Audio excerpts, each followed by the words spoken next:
Hey, Tobias, thanks so much for coming on the show. Nice to see you again. Thanks. Great to be here I'm again. excited. Yeah, it's been a while actually since we did our last I think episode. I it's can't it's remember. pretty much two years. I think now. Has it been 2 years? I was going to say I can't remember. It might have been a year, but wow, it might have been It was two. about summer. It was about Christmas last time as well. Oh my goodness. Okay, Yeah, so it has been time a while. flies. So a lot has happened in your world since then. Yeah, You had a yeah, new kid. yeah. Max, he's 7 months old now. Oh my goodness. Yeah, How's that been it's going? Are about you guys like sleep deprived? my wife takes the brunt of it, so Uh, she's struggling for. But I'm on paternity leave for the next 6 months. oh wow. So I'm about to wrestle daily with the little monster. And then how old's your That's other gonna be one? nice.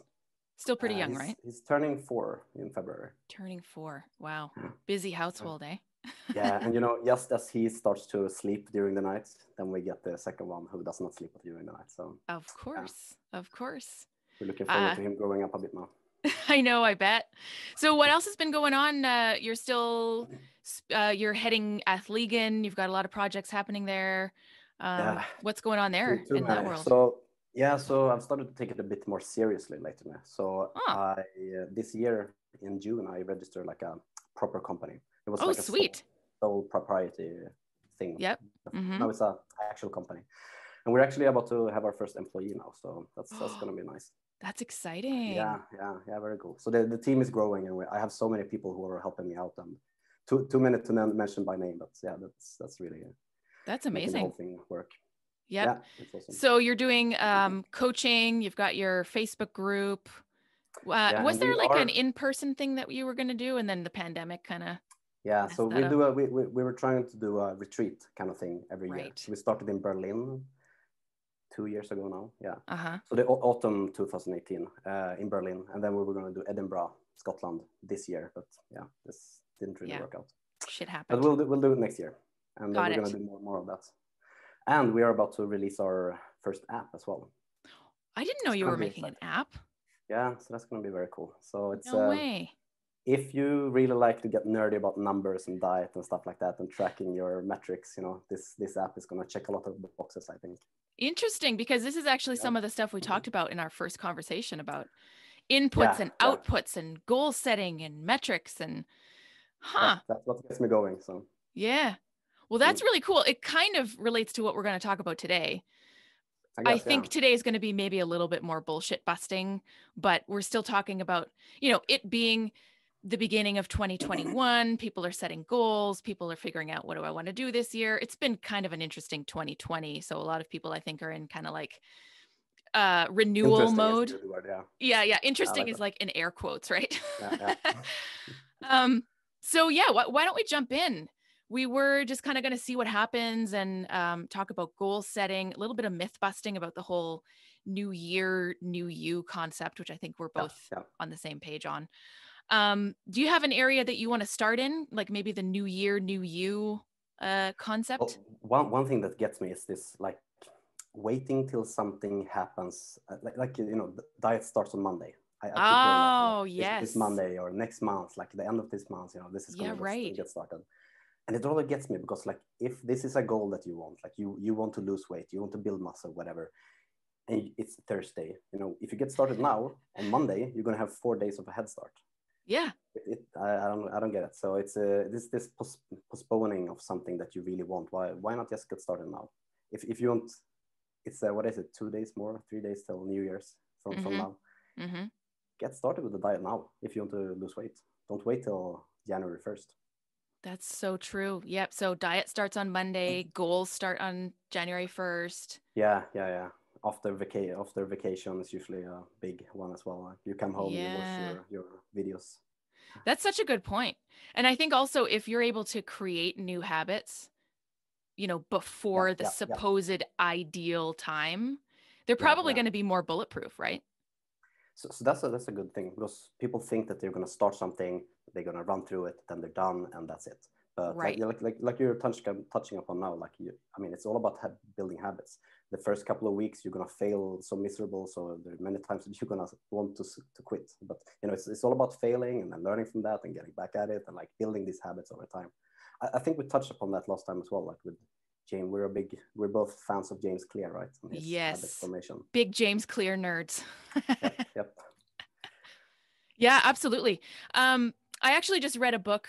I think I mentioned it before on the podcast, maybe once or twice. It was very interesting. You know, honestly, it's one of those books that I feel could have been an essay instead of an entire book. So it was a Yep. little long-winded, you know, but the concept is interesting. It's called Goal-Free Living by Stephen Mm-hmm. Shapiro.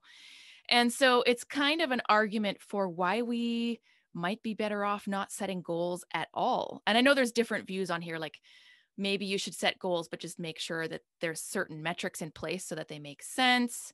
Maybe you should focus on habits, or maybe you shouldn't focus on goals at all. And I think part of the reasoning there is like, just because you achieve a goal doesn't mean you're going to achieve happiness. Mm-hmm. So it's a little bit of this underlying, we're using goals as reasons to achieve happiness in the future, which may not even Yeah, work. yeah, yeah. And then we're not focusing on what we're doing right now. Yeah, yeah, and it makes double sense if you think about like with weight loss, since that's you know that's the theme now with New Year's, right? Sure, So yeah. a lot of people, especially women, I think, are obsessed with this. Like, I want to lose 8 kilos, or like Uh-huh. 9 point, like they have a very specific number. If they just lose that, probably because at some point they weighed 9.7 kilos less than they do now, and they looked great, So they Mm-hmm. they know that they want to lose 9.7 kilos, and they're obsessed with this number, but. I mean, weight, you know it as well, like with body. So when you're losing weight, you can lose it from many different sorts of mass, right? So losing 9 kilos can look very, very different in different scenarios. So that makes a Absolutely. lot of sense not to focus on such a like concrete goal in that case, Yeah, even if it's specific and measurable and all of that. exactly. And I think part of Shapiro's argument in that realm, like especially relating to things like weight loss, is if you're detached from the outcome, you may actually be more likely to achieve it, weirdly enough. Right. So Mm-hmm. he's saying like people who are detached from fitting into a size 4 dress, for example, are more likely to lose weight because they're not going to be overly discouraged by a Right. lack of Okay. progress, which is kind of inherent in the whole process at some point, right? And Mm-hmm. so they might be focusing more on their immediate eating habits or their workouts or things that are happening right now, Mm. which ironically might lead to better results if you're detached from them. Yeah. I don't know. It's kind of an That interesting idea. makes a lot of sense. Yeah, I mean, now when I hear this, I can think back to my own. Like last year, I was obsessed with. I wanted to get a double body weight squat, and Aha. I kept pushing the squats, and squats are my favorite exercise. So I was squatting very very often, and I was squatting heavy very often because I wanted to Mm. get close to that number. But I never achieved it last year. Then this year, I started on a new program, Average to Savage, it's called. Since then I've done some tweaks and everything, but the base is that you have 4 or 5 weeks that you run a cycle, and then you start a new cycle, and you just you go through these cycles. So I haven't really thought about like my maxes, except when I've gone to like a powerlifting competition. Mm. I just keep running the program, and then a couple of days ago I hit a double body weight squat No without way. really thinking about it. Yeah, so Interesting. Well, congratulations on that because that's amazing. thank you. Yeah, Um, that's nice. but yeah, so that maps perfectly to this whole concept. Yeah, yeah, yeah, So makes sense. interesting.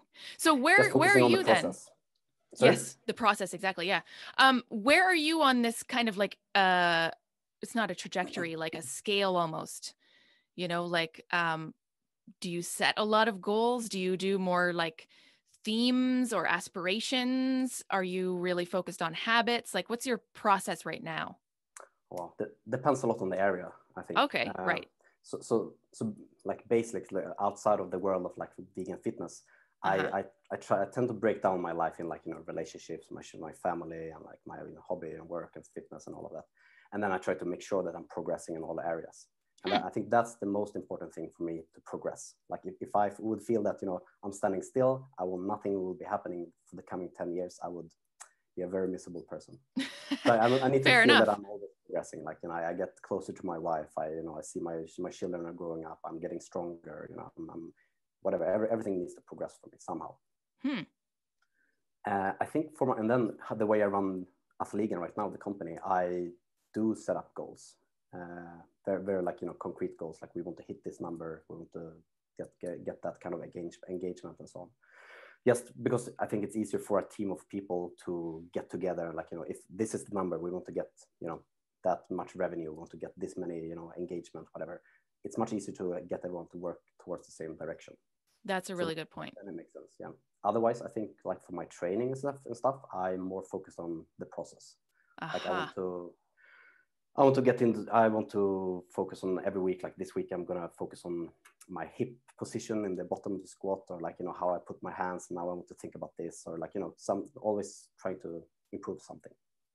Well, that's a really interesting point, actually. And like anything else in fitness, the answer is always, it depends, right? So you can't really make a blanket statement like goals are bad and aspirations are good, or whatever you want to call them, right? So yeah, that's actually a really good point. So in the fitness realm, you're very focused on, so in every realm, you're focused on progress. With the fitness realm, it sounds like it's more about process and maybe habits and systems. And then in other realms, especially when there's a team involved. Yeah. And I agree with you on this. It makes more sense to have a concrete goal. Yeah, I think so. I think we talked about these inputs and outputs previously. Yes. So you can only like, do one action right now. You can't really affect the result. So going back to the squat again, like I can only put some weight on the bar. I can do some squats now. I can't control whether I get a double body weight squat or not. I can just, do some sets, some reps now, and then, a couple of days later, I'll do it again. So that's the only thing I can control. That's my input. And then I do that for some set period of time, 4 weeks, 5 weeks, something like that. Then I can measure and I can see like, okay, so I did this and I had this outcome. So the next phase, I'm going to, try and do this input and stuff, if that makes sense. Yes. So can you, for our listeners who didn't listen to our first episode, and I am going to link to it in our show notes, of course, but can you give a quick overview of the difference between inputs and outputs? Sure. So output is it's an effect, impact that you want to make. And it can be, say that you want to become a millionaire, right? You can't just one day wake up and say, oh, I'm going to be a millionaire today.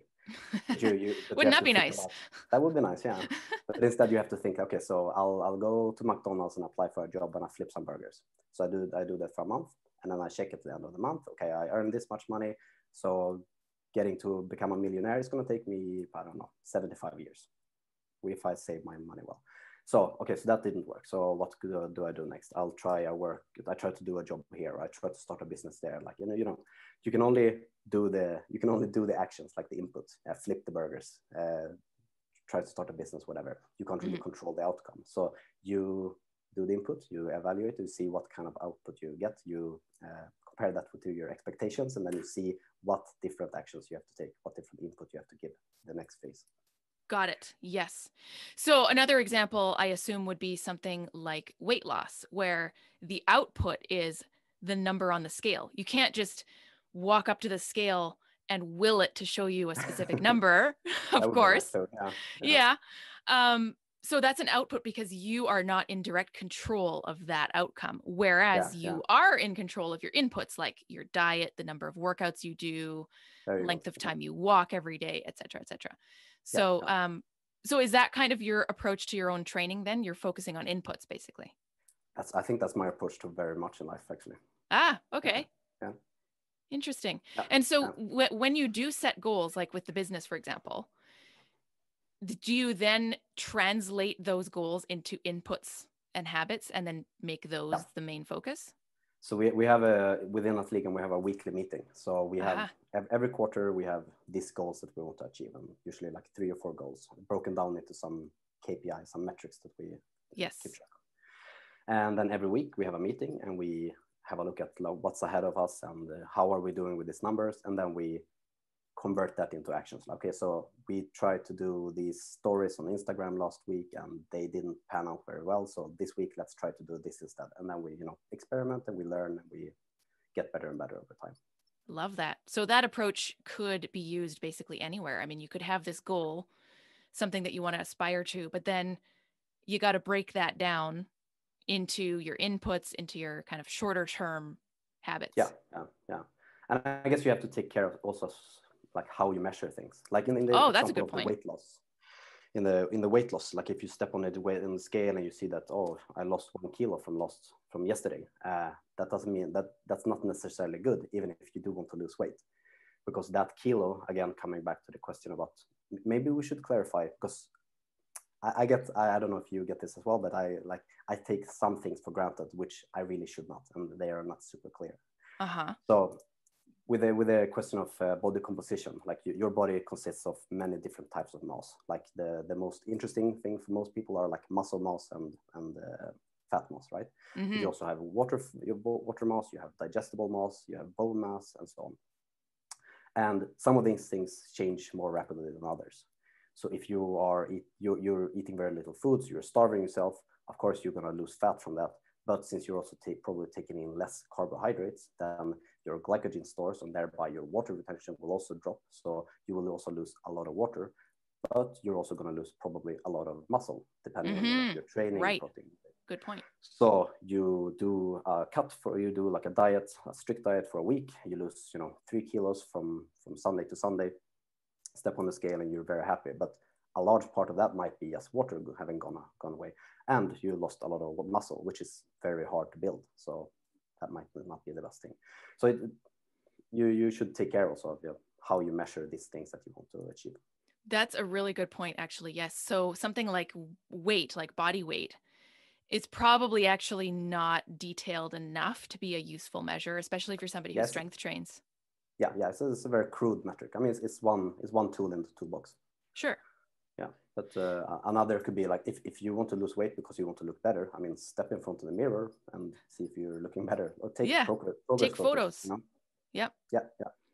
One of our clients actually recently illustrated the importance of taking photos, because, if aesthetics is something that you want to work on, and we all want to look awesome, there's nothing wrong with that, then we see ourselves every day, and these changes are so slow and gradual that you might not even notice things are happening. And so this client, I mean, if I look at her progress photos from just the last month, just 4 weeks, she looks very different. She has put in a lot of work. She's been very consistent with her workouts.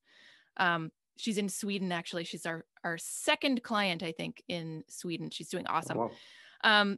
Anyways, she kind of felt like nothing was happening until she saw the photos. And she was like, oh, shit, wow, I had no idea. So, so that cool measure of like, you date it, you take your photos the same way, same lighting, you keep everything else consistent.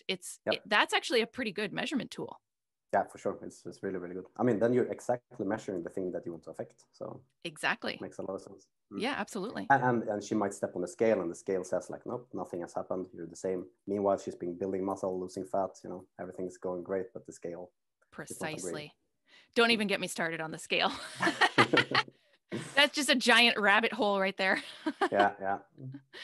So what about this whole concept? I mean, people understandably are going to be thinking about what they want to achieve in 2021, what's important to them, like all the aspects that you've mentioned. I mean, it's not just about business and training. There's also family and relationships, and a lot of that right now, especially with social isolation, is probably a little more difficult than usual. But a lot of people are thinking about what's 2021 going to be like. But there's a lot of bullshit out there about new year, new you. Here's a cleanse you can do. Here's, some personal development thing that you can do. So am I allowed to swear on this podcast? Yes, you are. I mean, the podcast is called No Bullshit Vegan. So yes. That's true. Well, you do have the exclamation marks on us. Yeah. Okay. Oh yeah. That's good. No, absolutely. No. Go for it. But yes. So like, let's dive into this whole concept. Do you want to just kind of give me an overview of like the new year, new you, and why it's bullshit? Well, I don't really know where to start with that. I know it's kind of maybe loaded. Like, this whole detox and like cleansing and this kind of thing. How people are always looking for a shortcut, right? Right. That's all. I mean, I totally understand it. If there was a shortcut, if I thought there was a shortcut, I would go for it. Myself. Oh yeah, me too. For sure. But there really isn't. The way it might seem that there is a shortcut, again, going back to body composition, is that people put you on a diet, you lose a lot of water, the scale says like, oh, awesome, and you see, wow, this diet, keto, I'm looking at you. Really yes. So yeah, that's a big pet peeve of mine as well. Yeah, So, absolutely. You know what my pet peeve is with this whole concept is that it's in line with the what I consider bullshit industry of personal development. I mean, mm-hmm, the whole industry is not bullshit. There's mm-hmm, definitely some legitimate, we can work on ourselves, we can affect our own happiness levels. Like there's a lot of mm. legit stuff there, but it's in line with you got to It's be a different person and you're not enough how you are right now, right, right, which is kind right. of Yeah, bullshit to me. yeah, yeah, yeah, yeah, yeah, yeah, yeah. For sure. And then you got to wait until January 1st, of course, to To like, get started, to become yes, your new self. your new self. Exactly. Yeah, yeah. Yeah. I mean, again, it's the same principle, I guess. Like you want to start something new, run it through, and then you're done, right? And that's not how it works. Again, with habits, like you need to get in something, you need to learn how to create a new life, and it takes time to. I like to think of, if you want to make a big change in your life, you totally can do that. But it's like, steering a big oil, what do you call it, the oil tanker? Yeah. It's, you know, Yeah. Yeah. yeah. So, they can push on really, really hard, and it's go like in the direction you set it, that's the direction it goes. You can steer it, but, you have to really jank that, the steering rudder, it's called, I don't know until, anything and about it ships, but moves, yes. centimeter by centimeter. And it's very, very, very slow. And you just have to keep pulling and pulling and pulling and pulling until you get, a couple of meters to the left or right or whatever you want to go. Hey, that's a really good analogy, actually. Thanks. I like it. Yeah. Okay, so when you have a client then who is in the mindset of, okay, I got to do a complete transformation. I got to change everything about myself. Don't like how I look, don't like my fitness level, the list goes Mm-hmm. on. And they're really focused on these goal-based uh outputs, let's call them. Yeah, yeah. Where do you start in the re-education process with someone who is like, I got to be a totally new person yesterday? Well, first of all, I think it's important to get them to realize that whatever they've been doing is not working for them. Otherwise, they wouldn't come to me. Aha. And that it sounds obvious, but it really is not. Like people would come to me, they want coaching, but they do not want to change their diet. They do not want to change their training. They do not want to change a thing at a time of their life. They want me to wave my magic wand and make things happen. Right. If only, right? Yeah, yeah. But I mean, making changes it's difficult. It's hard, and I mean that's why very few people are super ripped, because it's very, very hard to get super ripped. Mm-hmm. Uh, if I don't know if you've changed your clothing over the years. Like I remember when I started wearing shirts, for example. Like I was always be in my t-shirts or with a cap or something on, and then I would get a serious job and I put on a shirt and I felt so weird. Like this is not me. Like this is weird. I don't want to pretend to be someone I'm not. Right. And now I leave the house in a t-shirt, I would feel weird. Like I don't want to leave the house like that. I want to wear my shirt. Uh-huh. But making these kind of changes, it is discomfort. Like you have to push through this discomfort, and that's something you have to accept. So is some of it expectation management then around how the process is actually going to unfold? I'm not really sure. Follow. Like when this client comes to you, Hmm. is some of what you have to do like basically myth busting about how the process is going to look for this person in order to get their goals? Yeah. Okay. So set expectations. Yeah. Yeah. Yeah. For sure. Yeah. Yeah. That's a big thing. And also like breaking it down. If I don't know. I keep coming back to the squat. I hope. I'm No, sure it's your all good. listeners, your viewers will excuse me, but Oh, yeah, yeah. with the squat, like if you want to coach the squat, you have a look at someone when they're squatting. Usually you see like 20 things that you want to change, like how they how they hold the bar, how they position their elbows, how they drop, how they push out the knees, position their feet and everything. But you can't just tell them like, oh, you have to do this and this and this and that, Right. that's going to overwhelm them and they won't do anything. So what you need to do is look at the most important thing, like what's like, are they about to kill themselves? Right. Yeah, Are they about to so crush their spines? yeah, that's not a very good thing. So No. let's first start with taking some weight off the bar. Okay, that's a good start. Next, let's look at how you brace your core before you descend into the squat. So you take like the most important thing and you work down the list. Give them one cue at a time, and then they work on that. When they've mastered that, then you move on to the next thing. And I think that same process can be applied to any transformation, any improvement you want to make. Whether it's like, you hate your job, you want to, improve your life situation financially or whatever, or if you want to lose weight, lose fat, get into shape or whatever, you look at the most important thing. Okay, maybe you're having a glass of wine every night of the week, so that might be the big hitter. So let's remove the wine. We start with that next. Before you start going into like, okay, should I take my creatine before training or after training before I go to bed? No, let's stop drinking a glass of wine before you be in front of the sofa every night. Absolutely. Yeah, that's a really good point, because I think it's definitely moving in the right direction, but folks are still being basically what I consider brainwashed by large scale companies, commercial gyms who only care about membership numbers, like all these kind of things, where it's basically like you can become a new person overnight if only you find the right program, Exactly. But what Or you're buy saying these is, plastics to wrap yourself with. yeah, exactly. Yeah. Or like this tea that you're going to drink for the next week and nothing else, or what have you. But yeah, so what you're saying is that's not going to lead to long-term results. You got to do it one thing at a time. First, you do the wine. Down the road, you worry about whether you're taking your creatine before or after your workouts. Yeah, exactly. Yeah. That's a good point. It's sad. I mean, it's very cynical. This people are suffering. People want to feel better. They want to feel sexy. They want to feel great, and be well, feel well in their bodies. And then you have these people preying on them and using them just to gain some money. It's it sucks. And now is the time that it's happening more than ever. So I think our listeners should be like extra vigilant this time of year. Yeah. Looking out for, the new year, new you. Kind of BS, whether it's a training program or personal development kind of course or a cleanse or a product or what have you. I mean, it's true. They're preying on the population, as unfortunate as that is. Hey, so going back to the goals thing though, we've established that in certain cases, goals do make sense. At least we think they do in the business sense, especially when you have a team. How do you set them though? Like, do you use your past performance to set new benchmarks? Like, I'm kind of thinking about myself here. It's a little self-serving. It's like in 2019, I had a lot of business goals. And in 2020, I tried not having any goals for my business. I did track things though. So I have a spreadsheet where I'm tracking like, conversations with prospects, number of people who signed up, monthly revenue, etc. Interestingly, I mean, the pandemic did have something to do with this, but my business increased by 60% this year by not having any goals. Thank you. Part of that is just that there's a lot of people who need help now with working out at home and the pandemic and whatnot. But still, so now I'm thinking, well, okay, what if I go back to setting some goals for 2021, having not set any for a year for the business?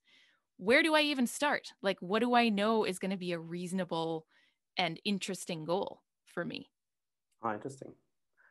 I think again, what is the most important thing for you right now? And then for my company, for Athlegan, like I want to grow it into a proper business. I want to build a team. I want to make a big change in the world. And for that, we need to generate more money. We need to have more money coming in so that we can realize all the projects that we have going on. Right. And hire team members and such. Yeah, for sure. So like, money is the lifeblood of any company. So that's one of the most important things for us right now. So that's obviously, that's an obvious goal for us first of all. Another is that we want to spread our brand. We want to be seen by more people. So engagement and brand awareness is another thing. And then of course, like when you set up, like these are the most important thing for us right now, then you break it down into metrics, which is also very tricky, of course. Yes. But I wonder, that's very interesting with your tracking. I wonder though, if you not subconsciously had something in your mind, like if you're tracking this number, you see it goes up, it goes down. Do you think maybe you had subconsciously that, okay, this is going down, maybe I need to do a little bit here? Like, that's a really good point, actually, where it's not like an official stated goal that I have made public even, or like even set for myself. But yeah, I think you're right. If I hadn't tracked, it would be interesting to do an experiment. Actually, I'm not going to because it worked real well. But if I didn't track, I wonder, how things would have changed. Like, would I not have been on the ball as much? I mean, it was a big year for us because we hired our first coach, our second coach, Oh Zoe, yeah, who was yeah. awesome. So, you know, I think my goals are very similar business wise in growing the team and having more systems in place. So 2021, the goal kind of is systems, which is hilarious because we talk about both as these kind of like separate entities sometimes. Mhm. But yeah, so like having the ability to bring on more team members, having a system so that we each can take time off and the business still runs with whoever is still on deck, you know? Mm. But yeah, you have an interesting point. I wonder if people could apply that to their training, even if they don't have specific goals. A lot of folks don't track anything with their workouts. They just track Yeah, like I know. when they did their workouts, which is great. I mean, that's kind of Yeah, yeah. fulfilling just to be like, oh yeah, this is my month of workouts. Here's how it looks, right? Mm. But they're not really tracking what's going on within the workouts. Yeah, yeah, and how they progress over time. Mm-hmm. I used to be like, I used to have all my clients track everything and like, you know, do graphs of their progression and everything. But I mean, not everyone is there. Like for a lot of people, it's about building habits, getting into the gym, not feeling discomfort, uncomfortable in the gym, you know, just getting into the habit and routine of doing something. And then once that is fixed, again, like fixing the big issues first. Once they're in the habit of that, it's a routine. They just go, like they brush their teeth, they go to the gym, you know, it's the same thing. Then we can start looking at optimizing their efforts in the gym. That's a good point. So are you tracking things like habits then? I mean, how do the clients kind of feel like they're making progress, going back to this whole progress idea? So we have a, I have a program for, like it's a rough structure of a program for weight loss or building muscle Okay. or gaining strength, and which has like a series of lessons that they go through. They need to learn how to be in tune with their body, like, you know, eat until they're full, not eat anything more, cooking, preparing the food, like planning their food, shopping for the food, all this kind of thing. So it's like a series of lessons that they go through and learn as they go through the program. That's really Meanwhile, cool. I take care of a lot of tracking for them because, you know, I like my spreadsheets. So I get to do that. That's your thing. That's your thing. Yep. Yes. So Interesting. Okay. I have to say though, lately I have gotten, I haven't given humans, like the human input output processing units, enough credit. I think humans, we have, I mean, there's things that we are very, very bad at, which is why science is such an awesome tool for us, like because we have all these biases that we fall into, every single one of us, which makes us very bad at interpreting the world and understanding the world, which is, you know, then we use the scientific method to understand the world better. But humans are really, really good at many things, like detecting patterns, for example, which can be a bad thing as well. But detecting patterns, like if you're tracking these metrics, even if you don't have you know, a goal in mind, you don't do weekly reviews or anything, just by virtue of being a human with all the processing power you have, you probably detect patterns and, like, you know, you see things that need to be fixed, and like subconsciously you know about where to apply your efforts. Right. I'm guessing. Yeah, such a good point. And I think the same happens when people do start tracking their progress, especially with strength training, just because it's so easy to measure. But Yeah, it works too for endurance sports. And yeah, I think that's why if the client is ready and interested, even just tracking now, so many folks are training at home, right? So mm, tracking things like reps or the resistance band that you're using for a specific move, or how long it takes you to do a certain workout. I mean, these things can all change. mm. Sometimes we'll do comparison photos or videos, not of someone's physique, but of someone's form, just to show them how far they've come in Oh, that's learning nice. how to do things. You know, like, hey, this is the video you sent us last January of your incline push-ups looking not Yeah. awesome. You know, Mm-hmm.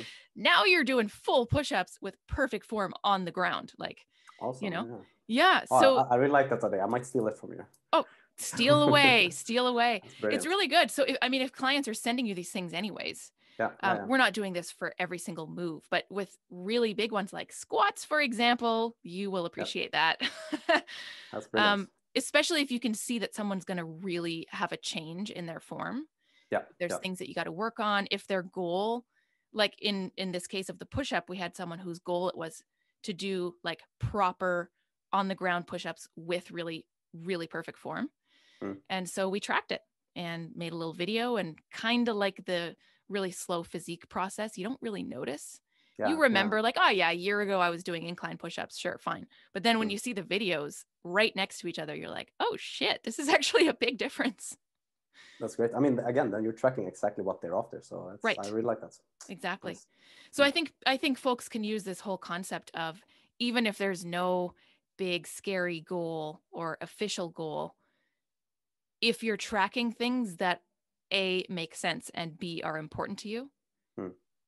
then I think you have a really good point actually about maybe inherently you're adjusting and you're kind of optimizing as you go along, Yeah, right? I guess. Yeah, yeah. I could see that So happening. one, there's one study, psychological study that I really liked about pattern detection with humans, Mm, where they put a group of people, I don't know, 40 people or something, in front of a button with a light in front of it. So when they pressed the button, it was like 20% chance that the light would go on. okay. Every single one of them said that they had found the pattern to press. Like, if I press it hard here and then I turn it a bit and I press twice very rapidly and then a long press, then I can get the light to light. Ah, right. And it was completely random, but everyone found a pattern. Hey, And that's really interesting. yeah, Yeah, absolutely. people are really good at finding patterns, even when they're not there.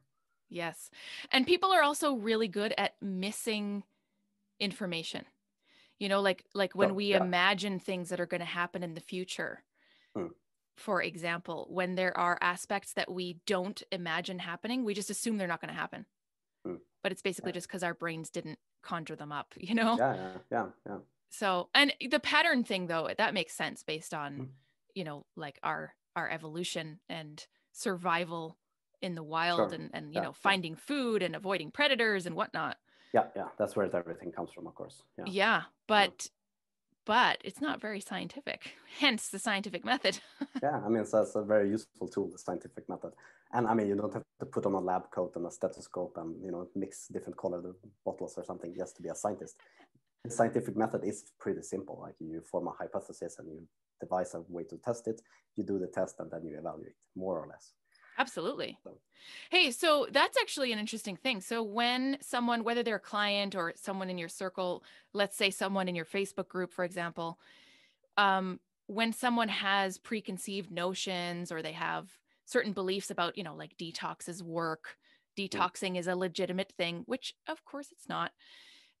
What's your approach to, I kind of right. want to say, So, educating these folks about how the scientific method works? yeah, so I used to try to educate these kind of people. I mean, we all fall into these kind of things. So I probably have my own things that others think I'm very Sure. stupid for thinking. We all do, So, yes. but I've tried, and now I don't try to educate them. What I try to do is like show other people who might read this message in the Facebook group that this is not the way Oh, the rest of the world think. That's my approach right now, because I don't think I will ever get through to someone, especially in a Facebook group. It's just yes. going to be like, no, no, no, this is true. No, this is true. No, this is false. So That's that's a, never. a really interesting point, actually. Yeah, because especially in social media communications, but even offline in Yeah, person, generally folks are going to rationalize their existing beliefs versus changing them. yeah, yeah. So that's That's kind much of easier. cool. That's actually a really good idea. And that could be applied to veganism, I bet. Yeah, yeah, yeah, Just like yeah, veganism in general, right?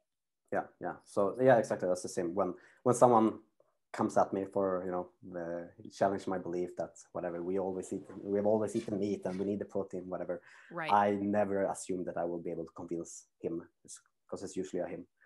Uh, I knew you instead, I would say want that. instead I want to talk to the people who are listening in, because they are getting their input from this. So That's a really good point. I'm going to take that to heart because deep cool. down, all I want to do is just argue. I have avoided this though, especially in the last year, for my own mental health, basically. But I like that approach because there's always folks, even if they're not commenting and being active Yeah, themselves, yeah, you never know who you're going to reach with yeah, yeah. messaging. What I think there's some statistics saying that for every person who comments, there's 100 people who just read. Ah, yes, So I yeah, don't doubt that. Yeah. we have now in the group. I think we're close to 20,000 people. So I Wow. feel since it's my group, I mean, we are a group, we are a team of moderators. Otherwise, I Sure. would not be able to do it myself. But I feel a responsibility when someone says something like this, which is incorrect, you know, and might harm other people, to set them right, to set the record straight, and show other people that, you know, this might not be the whole truth. Well, you have a point. Like, if it's something that is actually harmful, then I think that's maybe a different situation from something that's just incorrect. Yeah, we had a couple of people, you know, promoting colloidal silver in the group. Oh, You know, you drink this silver to cure, which is everything. awful. Yeah. So yeah. I've heard of poisonings from things like that. I mean, that's Yeah, like, yeah. I mean, it's toxic. So yeah, that is an actual toxin. yes. So An yeah, actual toxin, yes. Unlike yeah. the ones we're supposedly getting rid of when we do a detox. That's fun though with detox. Like it's so simple to just ask people what kind of toxin, what's the toxin that we want to get rid of here, and in Yeah. what way does not our body already detox itself? Because they never have an answer. You know, it's heavy metals, blah blah blah, something. So It's very vague. very vague. That's so true. Hey, what's the next like 6 months looking like for Athlegan? Are you looking at building out the team more? Like, what's kind of happening in the first part of 2021? Yeah, so we're building a team. We have a handful of people who are working, like, you know, half time or part time with Athlegan right now. So I'm getting a lot of help with that. But we want to put more structure, like you. I think more processes in place, like delegating things, making different people responsible for different aspects of the business. And then we have a bunch of projects that we are about to finish up. The tracker, the mobile app, The app. being one. Yes. Yep. I got to try We that have out for sure. a couple of ebooks coming out as well. That's going to help people with specific things they want to achieve, specific Oh, goals. sweet. That's exciting. Yeah. So we obviously will link to your group and your website. Is there anything else that you would like to include in our show notes that folks can use to connect with you or learn more about Athlegan? I think the website and the group is great. One thing that I thought about though, when we were talking about the progress photos, in a month ago or something, I wrote an in-depth article about how to take progress photos and Ooh. the benefits of it. So that could be a good thing to link as well. Yeah, let's add that for sure. We usually have a resources section or kind of like mentioned in the episode. So we'll add that for sure. I've actually never read an article on how to take progress photos properly. So this is very interesting. This is the only one you have to read. Yeah, I know. I bet it is. Knowing how in-depth you are, especially with measurements and, spreadsheets and keeping track of things. I wanted to include a downloadable spreadsheet, but I decided against it. So A none downloadable spreadsheet. Maybe another time. There's always a time and place for a downloadable spreadsheet. Right? Yeah. Awesome. Well, Tobias, thank you so much for coming on the show. It was great catching up. And this episode is going to come out pretty soon. As we mentioned, we're recording it just before New Year's. So I'm very excited for that. And thank you so much. Great speaking with you as always. Thank you for having me. And I'll keep doing an awesome show. Great job.